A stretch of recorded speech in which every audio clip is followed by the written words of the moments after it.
For most pregnant women, depending on what's going on, we can absolutely do back massage. We can absolutely do deeper pressure work if that's what she needs, but it needs to be done in a setting where you've got not only a therapist who's trained, but somebody who's got the time for a consultation, who's got the time to communicate, and who's got the communication skills to actually have a dialogue with you about what's going on. So you know, as you're receiving that massage, that you can stop, that you can provide feedback, that you can voice what's going on, that you're consenting to it, and you're able to actually feel safe as you're moving through that treatment.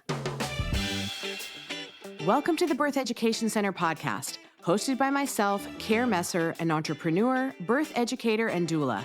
My team and I want to help you discover your options in birth and postpartum, how to find your voice, and how to use that voice to navigate our maternal healthcare system. You and your baby are not just a number. This information includes doulas too. Now let's get started. I have a very fun guest on today. Nicole Trombley has been in my life for 15 years since I came into birth. She was did you know that? You were one of the most recommended prenatal massage therapists because Nicole only specializes in prenatal massage. It's not like optional on her menu at work. It is the thing they offer. So she's been doing it for over 20 years. And she sees more pregnant folk than anybody in San Diego. She's phenomenal. She's an education junkie like I am. She loves research. And so she's constantly keeping up on what baby feels, what mom feels, how this works for the dad, how it brings partners together. Like, it's phenomenal what she can come up with in her head. And we're going to go through myths about prenatal massage. We're going to go through the research on prenatal massage, why you need it, why partners need to be involved. The women that work with Nicole are just as trained, which is one of the reasons that I love to send my families there, because she doesn't just let anybody work for her. And you do have a very good process with gathering the right folks to work with you. And she's been really good at helping co-educate my families because we speak the same language. So one of the things that I love in birth education when they are with other practitioners where we all speak the same language is we reinforce the research for our families, and they understand it in different modalities with regulating your nervous system and bonding and connection, because we're building a family. So the more people on the outside that know all of that stuff, it just helps our families. So anyway, I want Nicole to start talking. So Nicole, welcome. Oh my gosh, thank you so much for having me on Care. It's been a long time coming. I know. We've been talking about this before we ever had a podcast going. I So know. we just didn't know how to preach it at that point. I want you to start by telling everybody why you drenched yourself in prenatal massage when you got out of school instead of all the other kind of massage, sports injury, and all the things that you can do, because you've really made an incredible business out of this. So tell me what got you interested. Well, I always knew that I was going to be doing women's health work. Always knew that. And you know how sometimes pregnancy is just in the Kool-Aid? It just happens. I had a whole series of friends and clients all get pregnant before I even had a chance to get certified in pregnancy massage. And so I ran and got my certification, and I got to support these incredible humans through pretty substantial periods of their pregnancy. And then I got to support a couple of friends, one through a pregnancy loss, which was really powerful, and then into the actual birth. And I think for so many people who are working with pregnant families, once you go to your first birth, you're kind of stuck.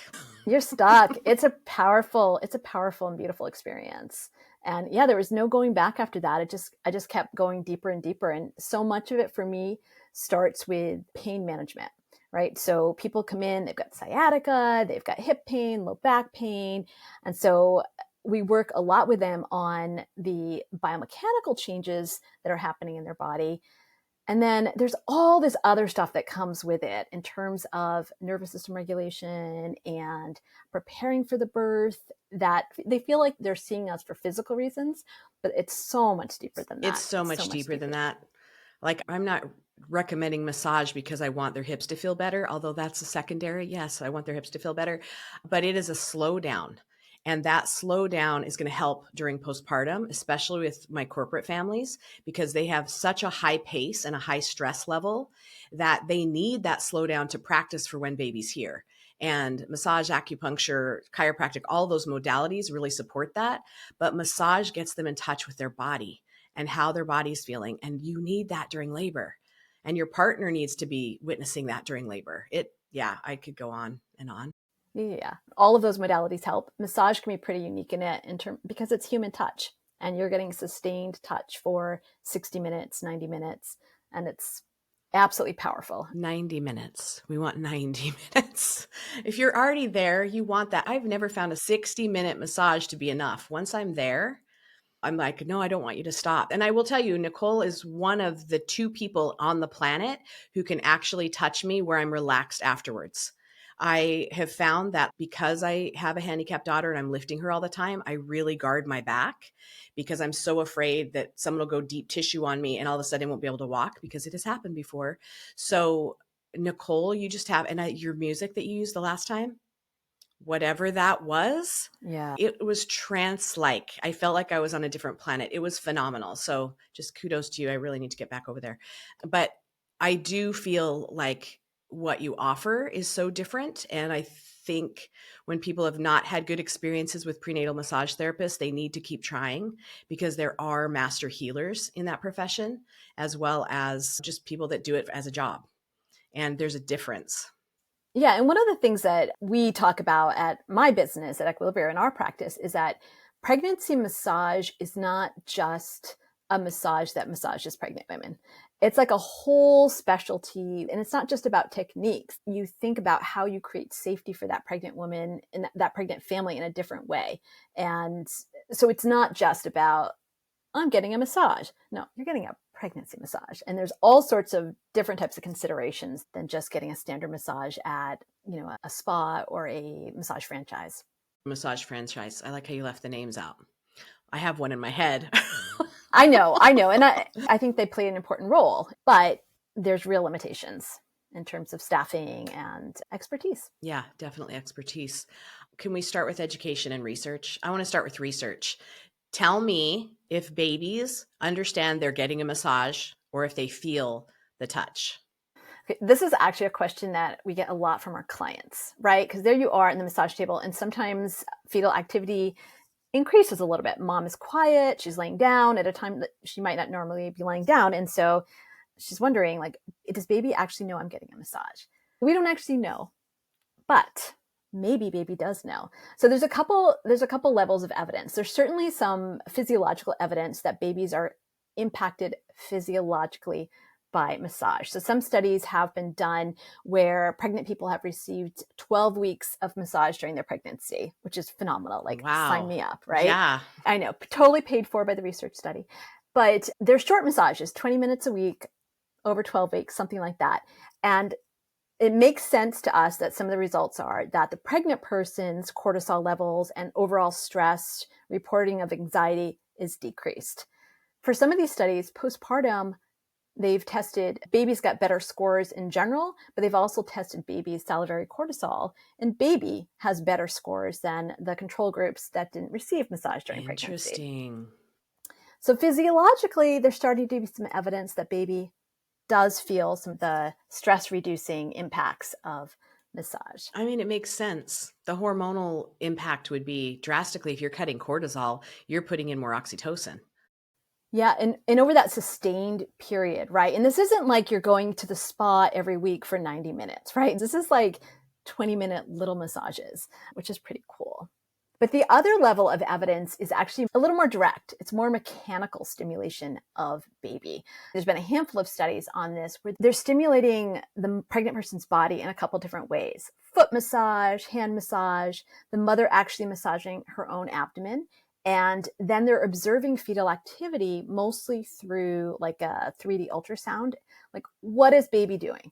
How is baby responding to this?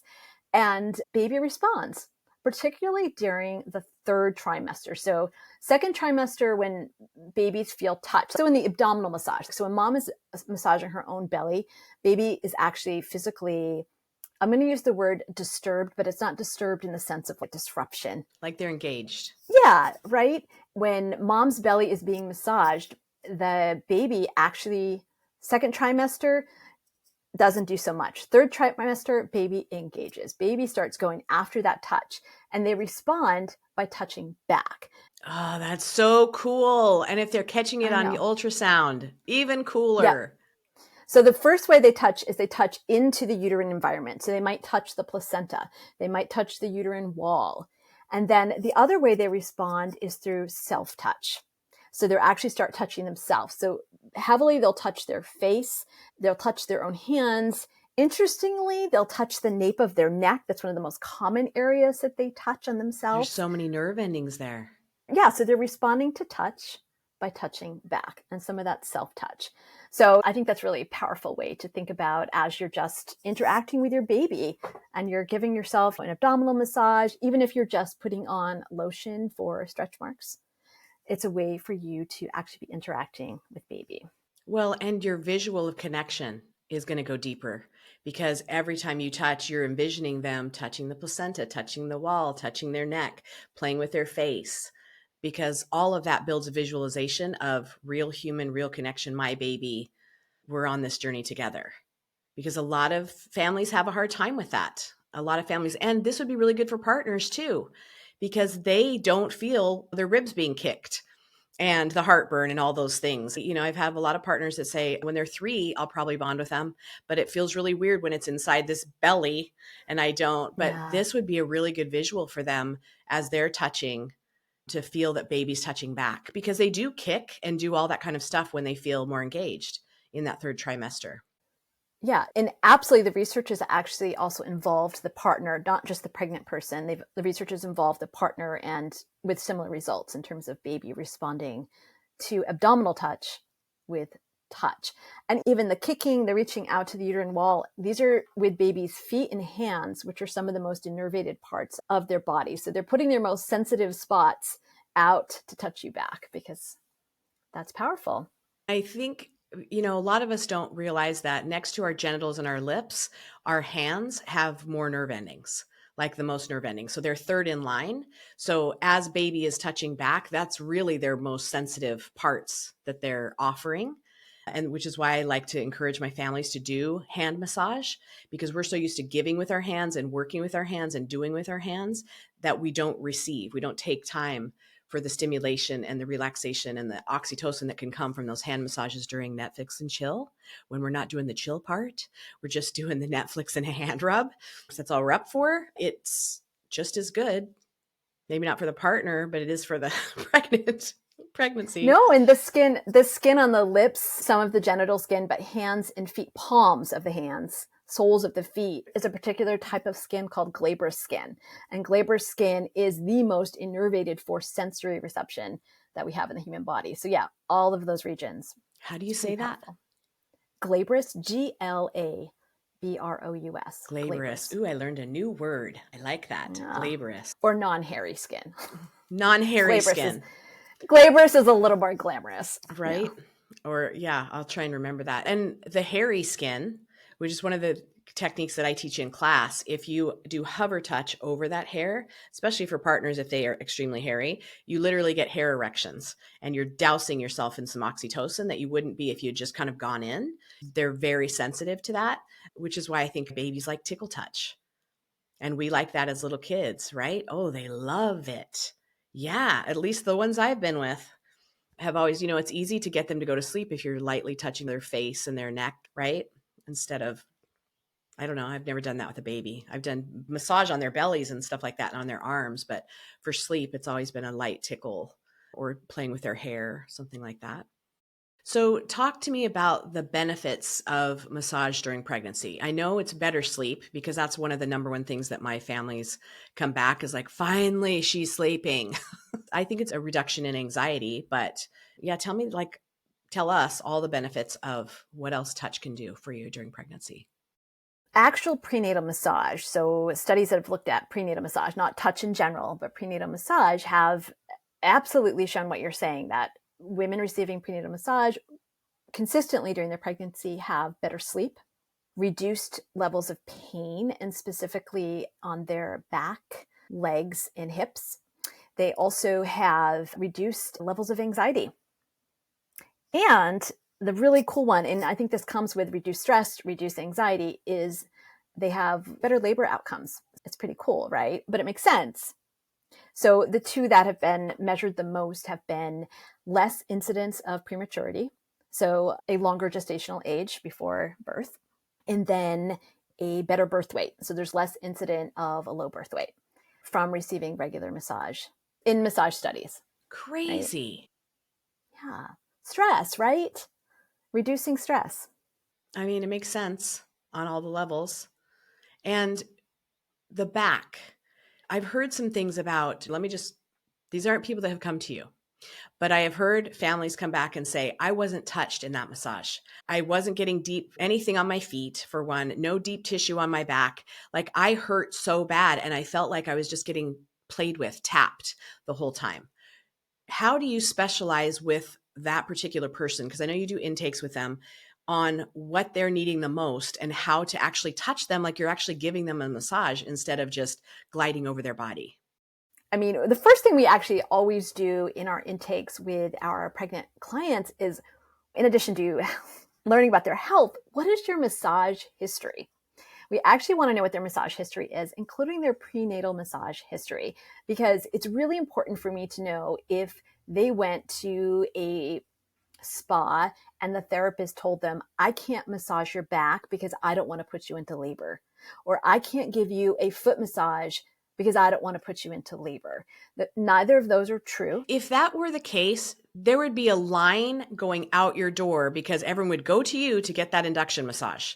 Like it would be crazy. The MDs and the insurance companies would be all over this too. Exactly. Absolutely not true. And but this then, once a pregnant person hears that, even if they then go on to learn those were not factually accurate, how do you ever let go of that information? Right. Right? It gets in there. So we've got to create safety and trust in our massage environment, in my practice, so that we can have a really sustained conversation with the pregnant person about what's going on and help them understand what type of pressure they want and is that safe. And for most pregnant women, depending on what's going on, we can absolutely do back massage. We can absolutely do deeper pressure work if that's what she needs, but it needs to be done in a setting where you've got not only a therapist who's trained, but somebody who's got the time for a consultation, who's got the time to communicate, and who's got the communication skills to actually have a dialogue with you about what's going on. So you know, as you're receiving that massage, that you can stop, that you can provide feedback, that you can voice what's going on, that you're consenting to it, and you're able to actually feel safe as you're moving through that treatment. Consent is the biggest thing. Can you talk a little bit about that? Because I think that's a conversation either with intake or explicitly put on your site that helps people feel more confident when they're getting a massage. Because I know a lot of times it's not consent and they felt like they couldn't say anything.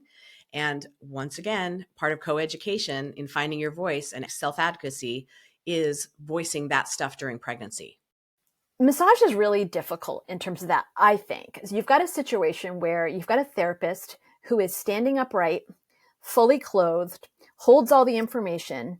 You, as the client receiving the massage, are disrobed, horizontal. You don't kind of know what's going on. You've made yourself vulnerable. You've got to trust this person. Wow, the power position. I didn't even think of that. Yeah. And so to be touched, you're giving consent across that. You have to speak up to power. So I think it's really complicated. And the therapist has to engage that and figure out, how do I create not just safety for that person who's in a very vulnerable position to speak up, but actually engage. So it's even down to the level of, if I ask, how's this pressure as I'm doing a massage stroke, the default answer is going to be, it's okay. It's okay. Because, most of these people identify as female and they've all been groomed to, it's fine. Agreed. I don't want to hurt your feelings. And so it's like, I have to think about, how do I craft that question so that they can't respond, it's fine. That it's like, would you like more pressure? Does this pressure feel X way? And try and get them to engage in it so they can actually have a conversation and not worry about my feelings, which blows my mind, but I get it. I get it. So in my practice, we try and think in terms of those terms. An absolute element of emotional safety it enables them to speak up to us. And that's everything. And I'll tell you, that's why I feel safe with you guys, even though I'm not pregnant, but I still go because I have always felt like there's that really good rapport. Literally, I like tickle massage because I'm so scared my back's going to get hurt. And most massage therapists, like they're used to doing therapeutic. They really want to have the benefits.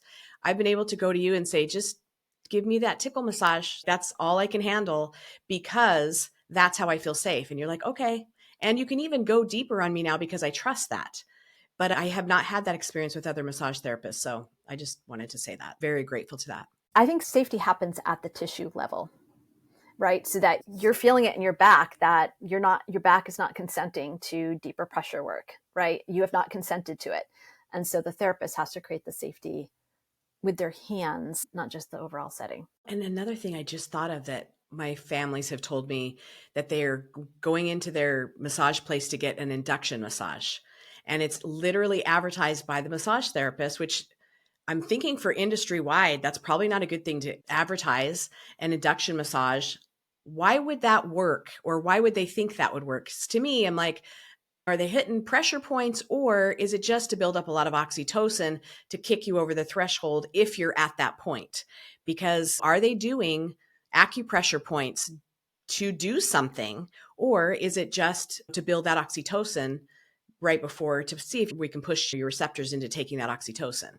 I would never have an induction massage on my menu, on my massage menu. So I don't know exactly what they're doing in those sessions, but it is a thing. 10 years ago, if you Googled labor induction massage, almost nothing's going to come up.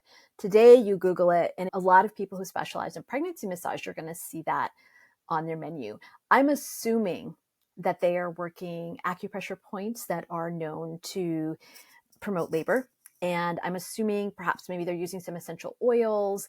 I think today you're going to find maybe some people who do some spinning babies techniques. I mean, I think it's a marketing term more than it's an actual massage term. And I think it's really loaded. Labor induction is so far outside the scope of practice of massage therapists that it's a bold choice of a name for a massage. But people are Googling it. That's what I mean. Families are looking for that support at 40 weeks. They're looking for the physical support as they're negotiating an induction with their care provider, right? And I just saw this. There's this great group of researchers in Australia right now, and they did a survey of Australian massage therapist websites who specialize in pregnancy massage and offer a labor induction massage. And this was just sort of a qualitative study that was looking at their websites. It wasn't going into their treatment rooms or anything like that. And what they were really disappointed in, the researchers, they didn't say disappointed, that's my extrapolation, right, was that none of these websites had any research or evidence that was actually giving fair consumer warnings to the families that may be booking this in terms of this is the type of evidence that is out there on how this might help you or not help you. This is what you can expect. It was really very vague, and sometimes it was a little bit more marketing than it was actually providing a service. I need to dig into that a little bit more and find out what else they were finding. I just came across that yesterday morning as I was preparing for this conversation, but it's fascinating stuff. Yeah, I'm thinking if there's no research to back it up, you would be vague in what you're putting, right? And it is a marketing term. Yeah. And I want to be careful, though, Care, because I think that you absolutely can support pregnant people at the end of pregnancy, getting ready for birth. Absolutely, in terms of what you're saying, in terms of changing the hormone milieu, and everything that's going on. There's definitely some evidence on some acupressure points, but actual labor induction is a bold claim, and families should know that and maybe talk a little bit with the care provider that they're booking with to see exactly what they mean by that and what they should expect. Just ask more questions. And it's the same with chiropractic and acupuncture, right? Using those as well as prenatal massage, you're building up this beautiful cocktail that your body slides right into for relaxation and openness and vulnerability, which is what you need for labor, right? If you're tight, anxious, and scared and wanting to rush it, your baby's like, I don't feel safe. So baby pulls their legs up like, not coming out. So we want that relaxation and that connection. And if you've been doing that throughout your pregnancy, I would think that's more of a tipping point kind of service that you're going to get rather than I'm super stressed out. This is the only time I've done it. I'm just going at 40 weeks to get this done, or 39 weeks if I'm getting pressure from the hospital or whatever. Yeah. But it's whoever's offering the service, it's usually not going to be a magic button. It's a build up, not a get that one massage and avoid your Pitocin. You'd be a millionaire if you could actually put them on your shingle outside. So I know there are benefits for partners and the family across the board, even after baby comes with massage. So can you talk a little bit about that? Yeah, this is actually a thing now, is getting partners involved in giving massage to the pregnant person. So when research was first happening on prenatal massage about 25 years ago, the pregnant person in the study was being brought into a research center, a clinic, and getting a massage by an actual professional massage therapist, which sounds great. Sounds great. About 15 years ago, this one group of researchers kind of switched the method up. They were working with women who were experiencing depression during their pregnancy. And so the methodology they chose was to actually invite the partner of that pregnant person in, teach them, do a 2-hour workshop where they're teaching them massage techniques, and then send them home with a DVD with these massage techniques. The studies then asked these couples to have the partner massage the pregnant person twice a week for 20 minutes. And they did this over a period of 12 weeks, mostly second trimester, week 20 to week 32, maybe during pregnancy. And then they tested these women's stress levels. They did like urinary cortisol. They tracked these women through birth, and they tracked them postpartum. And they realized partners giving massage at home had the same benefits as these women getting a professional massage from someone like me, a professionally trained therapist. So this was like amazing information, because massage is not covered by insurance in the United States. Massage is expensive. Massage is not accessible to all of our communities and all of the people we want it to be accessible to. But hopefully human touch is available. And with a little bit of training, can we get them to get more strategic touch at home and get some of the same benefits? So this was like crazy helpful information. And then they did several studies with this model where the partner was being taught to massage the pregnant person. And they started getting some more results. They kept expanding out a little bit. The partner was actually getting benefits from giving the massage. So they had better mood, they had less anxiety, and they reported that they had more satisfaction in the relationship. And then they expanded out a little bit more. Both partners reported better satisfaction in the relationship. So now we've got pregnant person getting benefits, the birth and baby. So baby's got better outcomes in this massage. The partner actually gets benefits. The couple, the relationship has benefits. God, so crazy. I love research. The intervention now with this model, it was no longer, let's help the pregnant person. It's now we're helping the entire family unit. And what do you care about? What do you need for your families in going into postpartum with a newborn and all the changes that bring? Is connection, touch, connection, a reset. Because sometimes pregnancy can kind of drive a wedge for touch and intimacy. And if they keep that during pregnancy, which is why we teach that in class, their labor is different. Their postpartum period is different. And if you're adding this kind of touch, and good stuff. So the research is continuing. New stuff is coming out just 2019, even out into 2022. A different group of researchers using the same model where they're teaching a massage to the partner. And now, instead of looking at just the benefits of the massage, like does massage help with depression? Does massage help with back pain? They looked really at the impact on the couple and their relationship. So this group in Australia was looking at pregnant people who self-reported mild anxiety. I know a lot of them. And they did a similar thing where they taught the partner how to massage, like a simple 15, 20-minute massage. And then they followed them maybe 4 weeks. And instead of like really focusing in on what were the physiological impacts, they did qualitative interviews with them, asking both partners, what was this like? What did you notice? What happened? They had a whole series of questions. And the obvious one was mental health improved for the pregnant person. Once they started paying attention to their body, they were doing massage, all of their self-care retreat. They started walking. They started doing all this stuff to sort of promote mental health. Mental health was right there in the frontal cortex. They're like, oh, this is a thing. I got to do this, right? But for me, like the really exciting stuff was between the couple. So the other theme that came out of this was connection. The couples felt more tuned into each other. They were making time for each other. Ooh, it's intentional touch and time. That's everything. And they were tuning into each other care. So like one partner reported that he was noticing when his partner was stressed out, and he had that language to see it that way, right? He was like, oh, wow, this is a really stressful week for you. And he not only could notice it, but he had the tools to actually be like, hey, do you want to, like, let's schedule a massage tonight. It's only 20 minutes. Like that sounds like it taps into his intuition and an ability to read the partner, which is so sexy to me. Everything's sexy. All of this is sexy. Oh my gosh, that's so good. I know. And it gets better, right? It gets better. And this is, I mean, you know this part. You know this part. So now that the partner has learned massage and they're practicing massage, so it's not just a one off, I went to a workshop. They're actively practicing it at home every week. The partner had a tool, the partner had things to do with their hands. So when it came to the birth, some of the partners reported they massaged for 3 hours straight in the birth, right? They had something to do with their hands. They felt useful. The pregnant person, the birthing person perceived their partner as useful, right? I mean, it's just like this mutual admiration, and like the juice in it was just And so they're already amazing. so connected, which is what you want labor to feel like, be like, support. Yeah.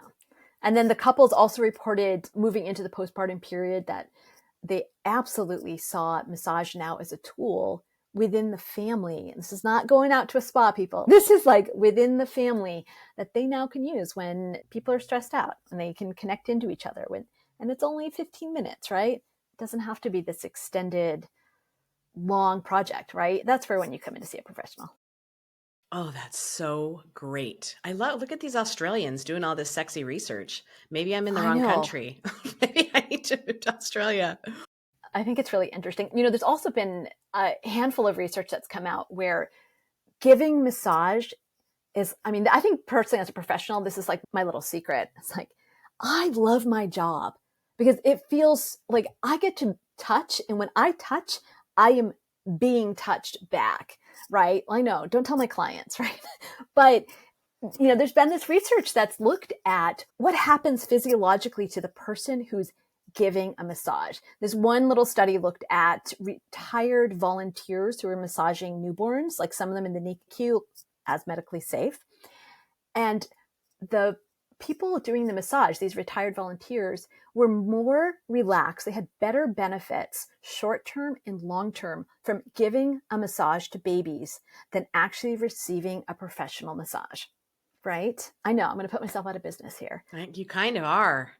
But in Australia, you would definitely be out of business because they're doing all the research. Well, they're too busy doing all the labor induction massages. That's true. They have a high induction rate over there. We're catching up. Oh, is it? Is it? Oh, it's like 60% or something like that. And we're on track. We're at 43%. Well, I mean, maybe they need to put that context in this little research study they did. Yikes, scares me. Well, can we talk about myths? Because that's a lot of reasons that I hear in class, like, oh, I don't want to go to massage because my sister told me, or they've read on the internet. Can we go over those? Because I think they're foolish because I know the benefits of them. One of them being a foot massage will get you into labor. Yes, that is not true. So there are acupressure points on the heel, on the lower leg, that an acupuncturist or someone who is trained in acupressure can use at strategic moments, usually once labor is already started, to promote. But an actual foot massage, particularly on the sole of the foot, like those aching feet that have been holding up your pregnant body, there's zero evidence that that is going to start labor. It's zero evidence that it's dangerous. And when you all are giving massages, and especially if they're like at 40 weeks or 41 weeks, you're not touching those points. You're avoiding those, but giving the nice, yummy parts all the attention. We actually will work some acupressure points with people at the very, very end of labor. And it's like a triple consent situation. We talk about it ahead of time. We show them where the points are. And then we talk about it in the massage. And then when we go to actually work those points, will ask for permission again because, 45 minutes earlier you said, I want those acupressure points, but I need the consent in the moment. Your headspace might be totally different in 45 minutes being touched. You're like, no, I'm good. Yeah, and that's part of how we create safety. We create safety in the situation in the massage room. Oh, here's one. Don't get a massage because the massage therapist can break your waters and get baby here early. Like as a bad thing, not as a let's get this labor going, but they can break your waters. As far as I know, there is zero evidence that has ever happened.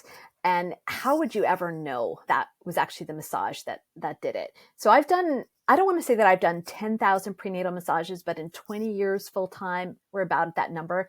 I've had one person in all of that time who actually leaked amniotic fluid at a good time in her pregnancy. She was 41 weeks on my massage table in 20 years.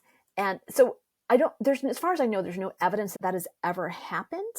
And there's also no evidence that massage has been detrimental to a pregnancy. The evidence that is out there and that people should use as they're making a decision if they want to receive massage, the evidence is that regular massage in pregnancy promotes a longer gestational age and a better birth weight.